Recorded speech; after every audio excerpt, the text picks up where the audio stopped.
If you spend $5 on a morning coffee on your way to work, $15 on a nice lunch from the food truck, $4 on overpriced transport, $2 on a sweet treat, and $1.40 on unwanted subscriptions every day, then that's the same as spending $10,000 every single year. This is the reality for most people. As soon as they get paid, the money just seems to disappear, and that's because they don't have a paycheck routine. This is so important because being careful with my money in my late teens and early 20s was the thing that enabled me to become the first millionaire in my family. So in this video, I'm going to be talking about the 5 things I did every time I got paid, so you can apply them too and hopefully achieve even better results. This will not only help you save extra money, but also build your wealth. And the beauty of all of this, you won't have to work any harder than you currently do. Right, let's imagine you've just been paid. The first thing you should do is separate your wants and needs. Believe it or not, this is one of the hardest things for people, even though it sounds simple. Especially nowadays, most people are used to such a high standard of living that they find it hard to cut down on their little pleasures. These might seem small and insignificant, but in the long term,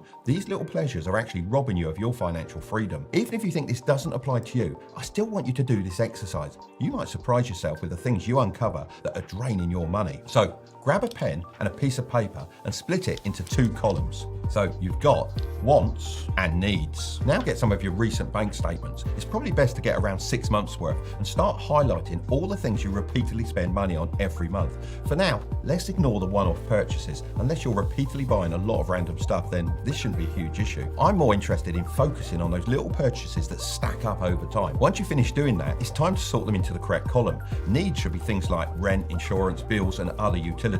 The rule is, if you can survive without them, then it's not a need. Your wants should be all the fun stuff like nights out, restaurants, bowling, golf, whatever floats your boat.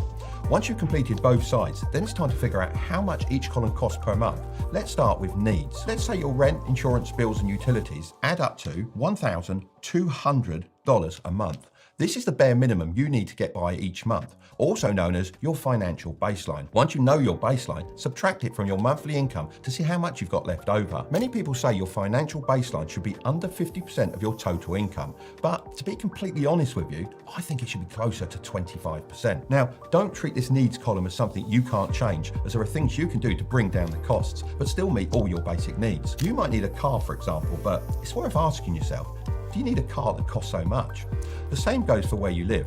Some apartments can be mega expensive nowadays, especially in city locations, but this is where you need to start weighing things up. Would it be cheaper to commute each day? Probably. So consider moving somewhere that you can actually afford. I mean, if you can share a house for a year to save up some money that you can invest, which could help you buy your dream home, why wouldn't you? Look, maybe you don't want to cut back anymore, and that's completely fine, but it's worth seeing if there are some areas you can save money without impacting the quality of your life too much. If you can't reduce your bills, you're going to have to increase your income, which is completely possible by getting a promotion or starting a side hustle. Remember, your earning potential is always higher than your saving potential. I know making your needs cost less than 25% of your paycheck might sound a bit impossible right now, and how it might sound coming from a boomer millionaire, but I really do understand what it's like to earn very little. I didn't grow up wealthy, and it took me a considerable amount of time to boost my income to hit a financial baseline of 25% of my salary. But trust me, if I can do it, so can profit. Then I'd say run away as fast as you can. It's normally the grifters feeding people this garbage. However, in this instance, it's 100% true, as I'm talking about paying down your high interest debt. I mean,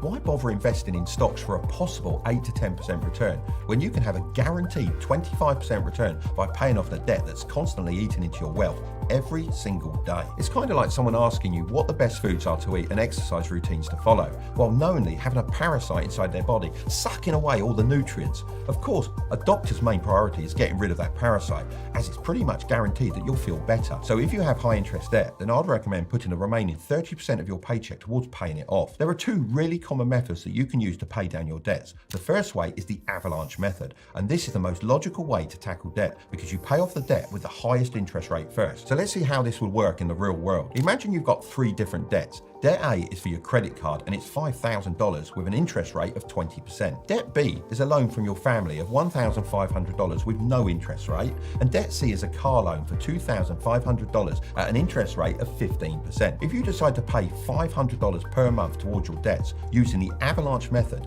this would firstly all go towards Debt A until it's paid off. As it's the highest interest rate, this would take around 13 months and you'll end up paying $515.22 of interest. After this, your $500 $100 payments would go into debt C, and it would take a further 5 months to pay off that, which would include $98.13 of interest. Then it would finally be time to attack debt B, as your family are probably getting a bit impatient for their money. This would take 3 months, and obviously you'd pay no interest. So with the avalanche method, you'd be debt free in 21 months and pay approximately $613 in interest. The second option is the snowball method. This is the psychological way to tackle debt because you pay off the smallest debts first. The thinking behind this is it makes you feel like you're making faster progress. So you'd pay debt B first, followed by debt C, and then finally debt A. However, if you use this method, it would take you around 23 months and cost approximately $1,700 in interest payments. That's 2 months and over $1,000 more than using the avalanche method. So if you can stick to the logical approach, it'll be worth it in the long run. Once you finish building your safety net and paid off any high interest debts, you can put that combined 50% towards growing your wealth. That's why place number 4 is a tax advantage investing account. When you get your paycheck, income tax gets taken out of it right away. Go to the store and buy something and you'll run into sales tax. If you own a property, you'll pay property taxes every year. Even when you invest and eventually make a profit, you'll be hit with capital gains tax. Unfortunately, I can't help you with most of them, but luckily there's a legal way to avoid paying capital gains tax on your investments. I found the best way to invest is to set things up on autopilot. The aim is to reduce as much of the friction as possible between you and your investments. We just get in the way of ourselves most of the time. That's why it's best to just set up auto investing. It gets the money away from you, and most of the time you don't even notice it's gone until you check your investing account and have a nice surprise. My son has actually been doing an experiment on Trading 212.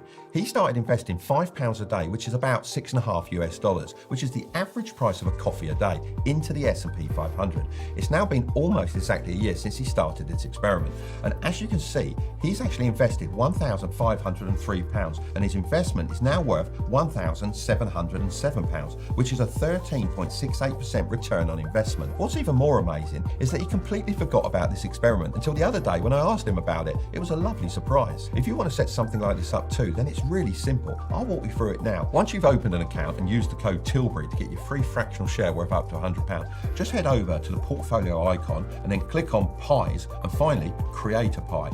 If you just want to copy what my son's been doing, then click on Build a Custom Pie, add instruments, and then search for S&P 500. There are lots of different ones that pop up as there are different companies that offer essentially the same thing. I personally like Vanguard the best as they're one of the oldest and most trustworthy companies in the game. Your granddad will probably even know about them. I also prefer the accumulation fund, which is this one here, as it automatically reinvests your dividends, which is essentially a reward the company gives you for holding their stock. So just click on the fund, add to pie, and then this little arrow, next, and then make sure to select auto invest before pressing next again. Here you can choose how many years you want to automatically invest for, how often you'd like to invest, and how much you can afford. The longer you can keep this going, the better. You won't always make a profit, however, you have a better chance if you keep your money invested for over 10 years. It also gives you a cool value projection based on actual stats. My son's actually outperforming his at the moment, but of course, take it with a grain of salt, because nobody can actually predict what the stock market is going to do. You can build out more complicated pies with many different stocks. However, I think for 99% of people, it's much better to just keep it simple. I used to think of this style of investing like my insurance. Even though your capital is always at risk when you're investing, that's just how I saw it. I knew I wanted to be a millionaire one day, and in my worst case scenario, I'd have to wait until I was old and grey. Of course, I managed to make my first million a lot sooner through different businesses, but that didn't stop me from investing for the long term at the same time as building those